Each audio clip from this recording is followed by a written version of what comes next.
고혈압은 우리나라 성인 10명 중 3명이 갖고 있으며 특히 노인의 경우 가장 유병률이 높은 만성질환입니다. 고혈압의 대부분은 원인이 알려져 있지 않은 본태성 고혈압으로 약물 치료와 함께 식이요법과 규칙적인 운동이 매우 중요합니다.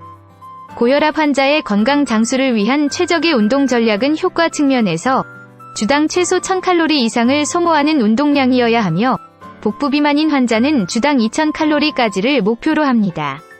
운동 강도는 위험도를 고려할 때 운동 중 대화가 불가능한 수준보다 운동 중 대화가 가능한 수준으로 하는 것이 바람직합니다.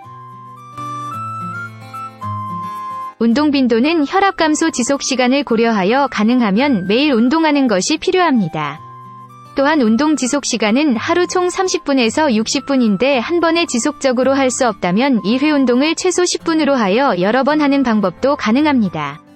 운동 형태는 빠르게 걷기, 조깅, 자전거 타기 및 수영이 있으며 기본적으로 우리 몸의 가장 큰 근육인 다리를 주로 이용하는 운동이 효과적입니다. 더불어 근력 운동도 병행하면 좋은데 고혈압 환자는 근력 운동 중 호흡을 멈추고 하는 동작이 혈압의 급상승을 초래하기 때문에 호흡은 자연스럽게 하되 무게를 들어 올릴 때는 숨을 내쉬어야 합니다. 어떤 형태의 운동이든 운동을 하면 혈압이 상승합니다. 이는 정상적인 생리적 반응이지만 지나친 혈압 상승은 고혈압 환자에게 매우 위험합니다. 그러므로 고혈압 환자가 운동을 할 경우 아침 운동은 가급적 피하고 기온이 떨어지는 환절기나 겨울철에 운동할 때는 반드시 코로 숨을 들이마시고 입으로 숨을 천천히 내쉬는 것을 잊지 말아야 합니다. 견과류 야채 비빔밥에 필요한 재료입니다. 견과류 야채 비빔밥의 조리 방법은 첫 번째, 닭고기는 찜통에 월계수 잎을 넣고 쪄서 먹기 좋은 크기로 찢어둔다. 두 번째, 잡곡밥을 짓는다. 세 번째, 부추, 쪽파는 2cm 길이로 채 썰어 준비한다. 네 번째, 목이버섯은 물에 불려서 끓는 물에 데쳐서 채 썰어준다. 다섯 번째, 계란은 얇게 지단을 붙인 후 채 썰어준다. 여섯 번째, 아몬드, 호두는 잘게 다져서 준비한다.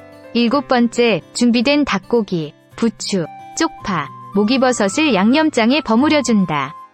여덟 번째, 지어진 밥에 아몬드와 호두가루를 섞어서 버무려준다. 아홉 번째, 버무려진 밥에 양념장과 버무린 재료를 얹어준 후 지단을 올려준다. 고혈압에 좋은 영양소 베스트 3가지에 대해 알아보겠습니다. 첫 번째, 칼륨입니다. 칼륨은 인체 내 생리 기능을 조절하는 매우 중요한 영양소입니다. 대표적으로 심장과 근육의 움직임에 도움을 주고 신장의 노폐물 배출 기능을 촉진하며 몸속의 과도한 나트륨을 몸 밖으로 내보내 혈압을 낮추는 데 적극적으로 관여합니다. 칼륨의 하루 권장 섭취량은 350mg이며 권장 섭취량을 채우기 위해서는 보통 새끼 잡곡밥, 맵기 야채 반찬 2가지에서 3가지, 과일 2회를 섭취하면 됩니다. 두 번째, 마그네슘입니다. 마그네슘은 인체 생리 기능을 조절, 유지하는 데 필수적인 무기질로 혈압을 낮추는 데 도움을 줍니다. 또한 마그네슘은 이상지질혈증이나 대사증후군 예방에도 관련이 높습니다. 마그네슘은 현미, 보리, 아몬드, 깨, 다시마, 톳 등에 풍부하게 함유되어 있으며 하루 권장 섭취량은 남자 350mg, 여자 280mg입니다. 음식에서 섭취하는 마그네슘의 부작용이나 독성은 거의 없는 편입니다. 세 번째, 칼슘입니다. 칼슘은 뼈와 치아를 구성하는 무기질로 혈액응고, 근육의 수축과 이완, 심장의 규칙적인 박동, 영양소의 대사작용에 관여합니다. 칼슘이 부족한 경우 골질량이 감소하고 골절이나 골다공증에 취약해지는 것으로 알려져 있습니다. 따라서 평소 칼슘이 부족하지 않게 섭취하고 튼튼한 뼈가 유지되도록 관리해야 합니다. 칼슘의 하루 권장 섭취량은 성인 남녀 700mg으로 우유, 유제품, 뼈째 먹는 생선, 콩류 등에 다량 함유되어 있습니다. 집에서 혈압 측정이 도움이 될까요? 요즘에는 직접 집에서 자동혈압계로 측정하는 혈압이 더욱 강조되고 있습니다. 하루에 여러 번 혈압을 재서 기록해두면 중요한 정보가 되는데요. 특히 병의원이나 보건소에서 잴 때만 혈압이 올라가는 경우 실제 집에서 잰 혈압은 어떤지 확인해 보는 것이 좋습니다.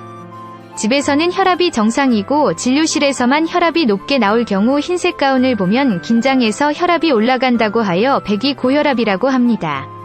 반면에 집에서는 혈압이 높고 진료실에서는 혈압이 더 낮게 나오는 가면 고혈압도 있습니다.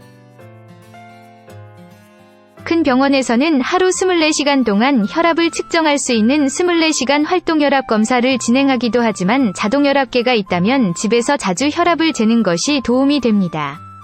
자동혈압계를 고를 때는 손목에서 재는 혈압계보다 의팔에 커프를 감아 혈압을 재는 혈압계가 좋습니다. 덤벨을 이용한 어깨 운동을 해보세요.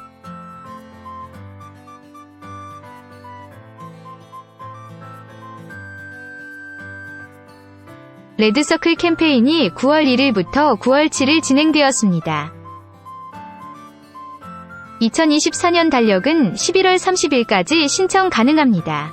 영상 아래 게시글 더보기를 클릭해서 네이버 폼으로 신청해주세요. 남양주 시민만 가능합니다. 즐거운 추석 연휴 보내세요.